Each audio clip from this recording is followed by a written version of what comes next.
Hello and welcome to our new activity. So here, the activity concerns with list. So this might be confusing because it has different steps on different steps it has different instructions, and I also printed menu on each step, so it might be a little bit confusing if you can't see the output. So I will show you the output and I'll just try to guide what each step did. So first, we declared a list, the menu list. Inside that list are also lists, which are the items, such as the burger, and then the price, pasta steak, and then their prices. So this is basically a list within a list. And then we have a function, print menu. So inside print menu, we have a for loop, which basically it just prints the list menu. So that's the function, print menu. How it works is that we will check we check the length of the menu, which is 1 2 3 4 5. So this would mean that in range, the length of menu, how many items inside the menu, that's also the times the for loop will run. So I plus 1, which are the numbering here. Then menu index 0.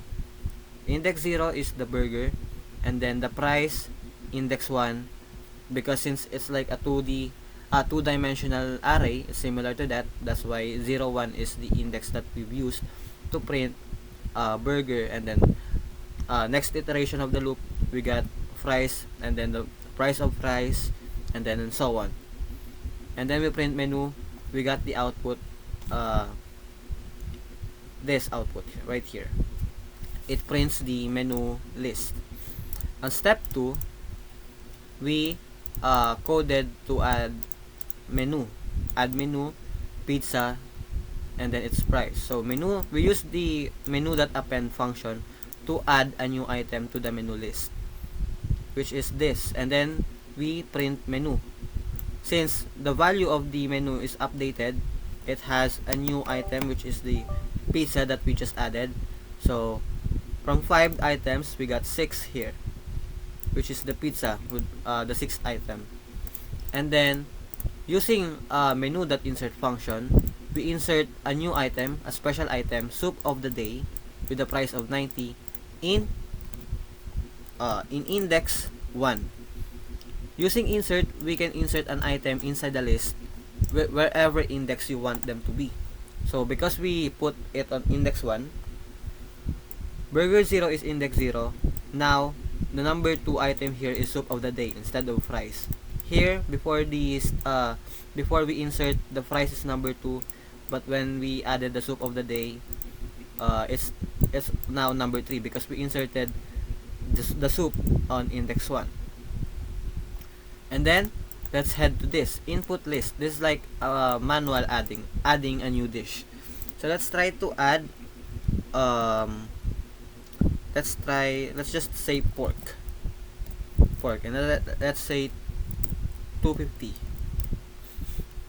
So it would print the new menu list with the pork that we just added. So here it is, add new dish, pork 250, and it prints the menu with the 8 items inside the menu list. Then step 3, we will remove, using the menu.remove function, we will remove the item fries inside the menu list. So see that we have 8 items here. On the next print menu, we only have 7. Why? Because we removed this number 3, fries. Remove fries 60. You can't see the fries here anymore because it's already been removed. Then menu.pop length menu -1. What it means is that it pops or it removes the last item on the list, and the last item was pork. So from 7, we now have 6 items only because the pork or the last item on the list was removed, and now the last item would be pizza. And then on the next print menu here, we did the print menu.sort. what it did was it sorts the items based on the price. So you can see that the price here is increasing 50, 90, 120, 150. This function right here, menu.sort, the key lambda, it only sorts the price. So from cheapest to the most pricey. On the next menu print, it started from the priciest item up to the cheapest item because we did the function menu.reverse. Menu.reverse, and then we print menu, so we got this output right here. On step 5, we will search for a menu. So we will only search for the existing items here. So let's search for pasta. Pasta was found in index 2, price 150.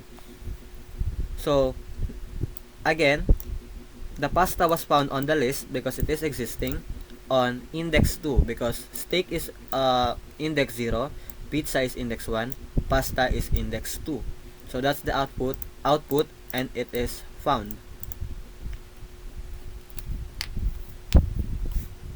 And if we ever tried to search for an item or a dish name that is not existing on menu list, it will print item not found on the menu. Then we have input your order. Wait. We actually on step 6 we added 2 new items, which are the we combined ice cream and cake slice. Using the menu.extend, that's why we have ice cream and cake slice right here. And then we print the menu again. On step 7, we have a while loop here that asks for an input your order. So we will have the condition was if our input is not the word done, it will accept even upper letter because of the that lower function. If the output if the input order input is not done, then the while condition will continue to run. So let's try to order pizza. Order added. Another one.